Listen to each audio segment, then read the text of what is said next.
Alors voici une solution qui pourrait être intéressante pour les prochaines semaines, alors qu'on aura des élèves à distance, en même temps qu'on enseigne en classe. Donc, l'intention, c'est d'avoir un document numérique qui peut être utilisé si l'élève n'a pas ses choses à la maison, puis pour vous, pouvoir avoir un suivi aussi. Des fois, ils ont leurs trucs à la maison, mais on ne voit pas nécessairement ce qu'ils font, on ne peut pas nécessairement les corriger.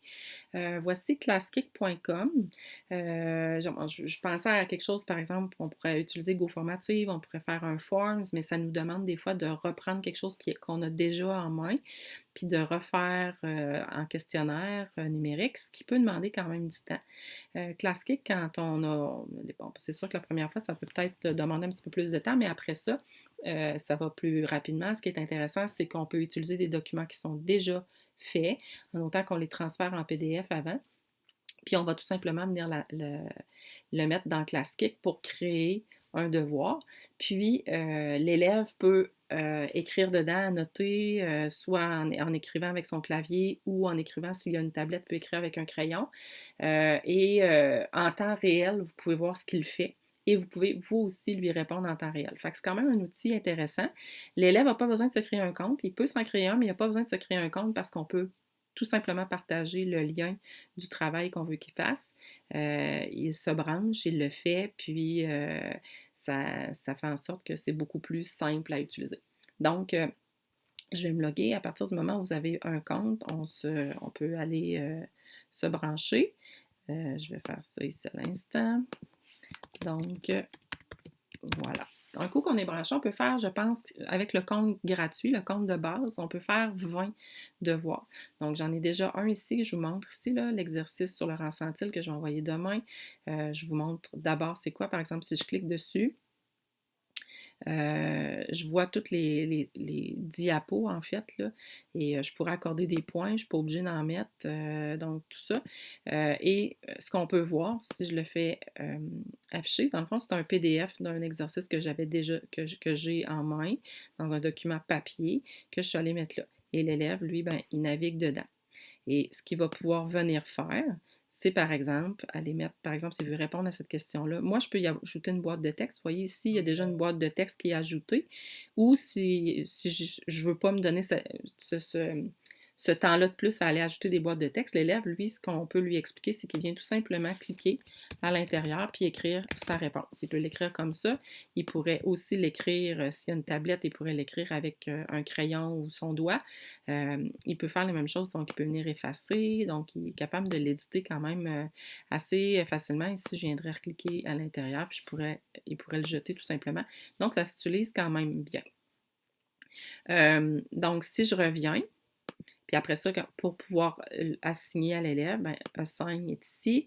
On va pouvoir lui partager un lien qui est ici. On peut copier le lien et on lui envoie tout simplement, lui il se branche à ce lien-là. Et on peut voir le View Work, c'est qu'on peut voir l'élève en train de travailler. Comment on fait pour le créer maintenant? Donc ici, on a un petit plus. Donc on peut venir créer un nouveau devoir de toute pièce. Donc je peux partir avec un document vierge ou je peux créer à partir d'un fichier. C'est cette option-là que je trouve intéressante si on ne veut pas être obligé de refaire tout ce qu'on a. Donc ici, je ferai Create from a file et je dois me choisir un dossier, un fichier qui est en PDF. Qu'il soit lourd ou pas lourd, on peut décider de l'importer au complet. Puis après ça, venir choisir ce qu'on veut. On peut aussi préalablement sélectionner les pages, par exemple, qu'on veut partager seulement, puis l'ajouter. Alors, je vous montre ici comme si j'ai un document complet. Donc, ce qu'on peut faire, c'est que je peux importer toutes les pages. Si je sais que je ne toucherai pas à ça, je peux importer les pages. Si c'est quand même assez lourd, ça peut prendre quand même un certain temps. Il y a 26 pages. Sinon, donc je peux importer tout. Sinon, je peux aussi dire, bon, cette page-là, je la veux. Donc, je sélectionne toute cette page-là et je fais Next. Ça sera ma première question. OK? Donc, ma première question, ça serait ça. J'ajoute une autre question qui est à la page 2, par exemple. Je veux avoir cette page-là au complet. Je fais encore Next aussi. Et là, ça sera une nouvelle question. Donc ici, fait que là, je l'ajoute. Fait que je viens de voir qu'il y a une question 2 qui est ajoutée. J'ajoute une troisième, mais cette fois-ci, je voudrais juste prendre la question, tu sais, ici, les 5 premiers qui sont là. Je viens sélectionner comme ça. Et je vais faire Next encore une fois. Et ça, ce sera ma nouvelle question. Je viens vérifier si je vais voir. Ça l'a ajouté juste cette question-là. Et là, je pourrais décider que c'est terminé. Donc, lui, il fait un petit travail là-dessus pour aller chercher ce que je lui ai demandé. Puis, j'ai maintenant un nouveau devoir auquel je peux donner un nom. Je pourrais appeler ça manipulation algébrique. Ici, là, il est en partage, il est privé. Donc, il y a juste nos étudiants qui peuvent l'avoir ou je pourrais partager avec des collègues. Donc là, je vais le laisser privé. Je peux mettre une description et c'est ça. Donc là, j'ai juste sélectionné quelques affaires. Je pourrais même, après avoir importé ça, je pourrais ajouter, moi, une nouvelle question. Fait que je viens faire, je veux l'éditer, là. Donc, je viendrai éditer quelque chose. Donc, je pourrais dire écrit quelle est la date de telle affaire, puis il vient me répondre. Donc, ça pourrait être ça qu'on peut faire, puis l'ajouter.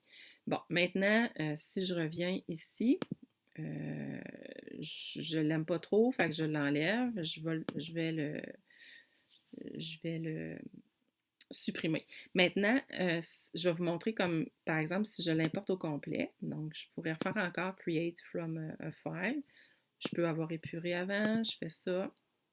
Et au lieu d'aller sélectionner à chacune des pages, je fais importer toutes les pages. Donc là, c'est sûr que tout dépendant de la grosseur du fichier, ça peut être plus ou moins long. Donc, c'est quand même pas si long que ça. Puis là, après ça, je peux les sélectionner. Tu sais, je peux me dire, il n'y a pas besoin de la page couverture de mon document, je l'enlève.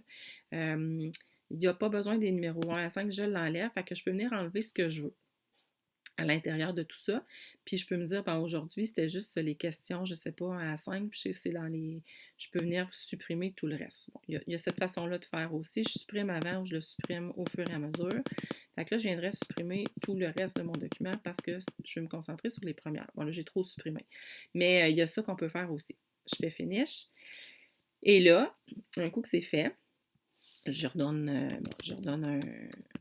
un titre comme ça. Et je vais faire quand je vais faire Assign, ici, je peux lui donner les paramètres aussi. Là. Je peux l'exporter en PDF, encore une fois, mais là, ça serait, et je peux le partager.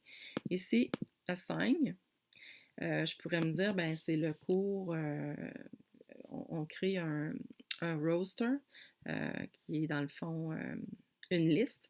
Donc, ici, je pourrais dire exercice manipulation algébrique. Puis là, je vais marquer groupe, je veux que ça soit, bon, manipulation algébrique 50. Manipulation algébrique. Puis je veux que ça soit le groupe 42, mettons. Que j'aurai ceci. Puis là, après ça, je peux venir partager le lien. Donc, je peux copier le lien puis l'envoyer à l'élève en Teams. Entre-temps, je me suis branchée comme si j'étais l'élève. Fait que si je retourne voir View Work ici, vous, en tant que prof, c'est View Work qui est là. Je vois qu'ici, Isabelle, elle est branchée. Puis s'il y avait plus qu'un élève, bien, je les verrais tous apparaître comme ça. Je verrais tout leur travail.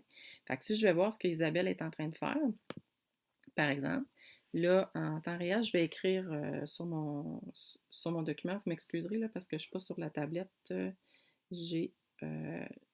J'utilise mon téléphone cellulaire. Fait que c'est pas nécessairement la meilleure façon de l'utiliser. Donc, ici, je pourrais écrire, par exemple, j'écris n'importe quoi. Bonjour. J'ai écrit ça. Et vous voyez que Isabelle a écrit ça. Je pourrais aussi, par exemple, si je pourrais, pendant qu'elle est en train de le faire, c'est marqué is currently, présentement là, je pourrais, pendant qu'elle est là, lui écrire un petit message. Je pourrais changer la couleur du texte pour qu'elle voit attention, tu as oublié les parenthèses. Bon, exemple, je sais pas, là, je dis n'importe quoi. Fait que je peux y écrire, puis elle voit, moi présentement, je vois apparaître les commentaires sur ma copie aussi.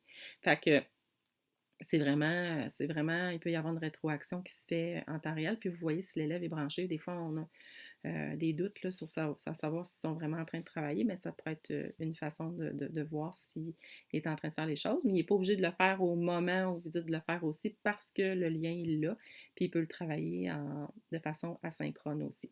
Fait que je voulais, c'est ça, ClassKick pourrait être une belle solution pour ne pas être obligé de refaire plusieurs questionnaires avec d'autres types de questionnaires comme Forms ou Go Formative.